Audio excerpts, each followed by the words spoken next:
Hello everyone and welcome back to Dragalia Foundry, a fan channel where everything Dragalia Lost can be found. This video is going to contain my first clear of Jaldabaoth's Piercing Gale on the Legend difficulty in co-op play. I'm continuing to try get my first clears on all of the remaining co-op endgame content. With this one being cleared, I still have to do Legend difficulty for Asura, as well as Legend difficulty for Surtur, and finally Master difficulty for Primal Midgardsormr's Trial, which I'm saving for the very end.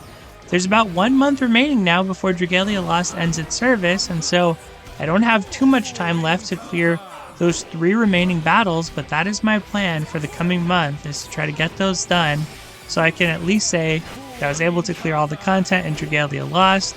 That's my hope anyway with the upcoming month, and we'll see what happens besides that. But this fight I thought was going to be one of the easier ones in the Sinister Dominion, and I feel like that ended up being the case. It only took maybe half an hour, a little bit longer to get this first clear, and really not all that many attempts. A few attempts that just kind of failed early on, or mistakes were made so we reset. But basically when it comes to Jaldabaoth, there's a lot of mechanics, and I remembered these pretty well at the time I was actively doing this in solo play, but by the time I got here to my co-op clear, I had forgotten a lot of them. So if you also need a refresher on these, well, there's 2 scales in the fight, and there's also a tome counter underneath Jaldabaoth's HP bar, and basically the left and right scales will either decrease or increase the tome counter, and the one on the left increases it but deals some damage to everybody. The one on the right decreases it, but it clears Twisted Blessing, which is a debuff that Jaldabaoth applies to you. When you have that debuff applied, you do reduce damage and you're not able to shapeshift, and it also stacks. So you have a limited number of uses of the scales, because every time you use them you take damage. And as I found out in co-op play, you also have to be careful because they're limited by your team. It's not per person, it's per team, and there's a area of effect when you use the scale to cleanse your Twisted Blessings. So you have to all kind of go as a group together. So basically the fight is about managing that. The tome counter will also tick down if an enemy survives when its counter goes down to 0.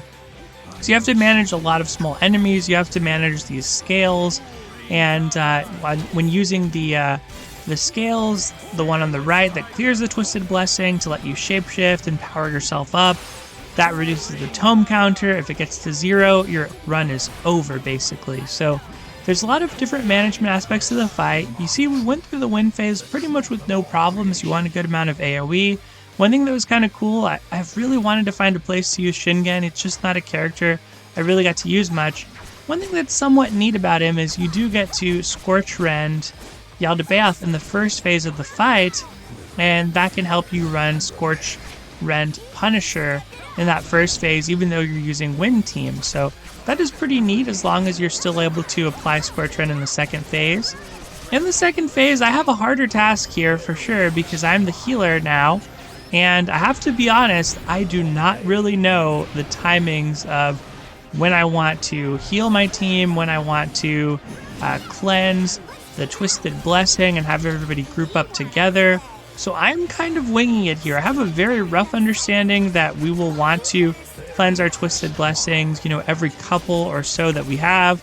I try to use stickers to communicate when I was headed this way, but I don't know the fight well enough to, remember like when corrosion is going to happen or when certain moves are going to happen. So certainly some suboptimal play here, but one of the nice things about the twins when you shapeshift is you do get that purple butterfly buff, and that is a constant regen buff on your whole team, and basically their recovery potency is good enough that even though I'm using my damage dealing skills every now and then, I still have a really nice regen tick going on the whole team here, I think. So I feel like we're relatively safe despite my slow SP generation and kind of not knowing what to do. I see my allies shapeshift, so they shapeshift before they got Twisted Blessings, so they were able to get it off.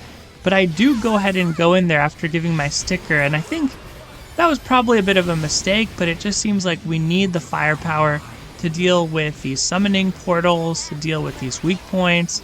So I decided to go ahead and go for it, and one thing I think you'll notice, it definitely feels like the second half of the fight, things are going a lot slower than in the first half. It felt like we were kind of cruising through that first half, but here, Jaldabaoth has a pretty big chunk of HP left, and we only have 2 on the tome counter, so if we let 2 enemies survive and their timer tick all the way down, we will lose the run. And this looks very scary here. I don't have a dragon, but luckily we have a pretty solid team. I think it was Gatov there that had a skill that just completely saved us, because Cerise and Yuden, maybe a little bit more so Cerise. I know Yuden's probably not a conventional choice for this. Maybe Cerise, but she's not necessarily known for her AoE either. Unlike some other characters like Sheila, or even, Mim has a pretty good AoE on her first skill at least, and she can become a dragon and stuff. Obviously harder with Twisted Blessing when you can't become a dragon. But I don't really know if maybe I should have cleansed everybody here, or what I really should have done. I mean, I was just trying to deal as much damage as possible, so hopefully we could get the clear before something scary happened.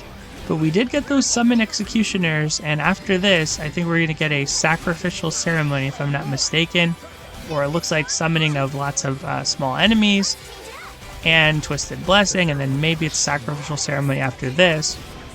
I was worried about one of the enemies surviving. Okay, it's called Amplification Anthem when it's all in one place, the orb that is. So I did not cleanse the Twisted Blessing, but luckily some of my teammates with more knowledge of this fight, I think they went ahead and cleansed it at some point and gave us some additional DPS that was much needed to be able to get rid of all these executioner portals, get rid of all of the enemies on screen. That was scary because the boss wasn't dispelled, so that was pretty close there. That could have been lethal. And there I made a decision which was very dangerous for our whole team, dealing damage to all of them. I went to the left because I was worried about our tome counter getting down to 1. I was just afraid that if that goblin survived, one of the enemies survived, we were going to lose there. Thankfully, we did not. We got the clear, despite me not understanding it that well. And then, well, my game actually crashed right after that. So no end screen this time, but that was indeed my first clear. Thanks to everybody who helped me out for it, and also those over on the Discord who gave advice on the fight, helped me remember and refresh myself on the mechanics. Thank you as always for watching. Take care, and I'll see you next time.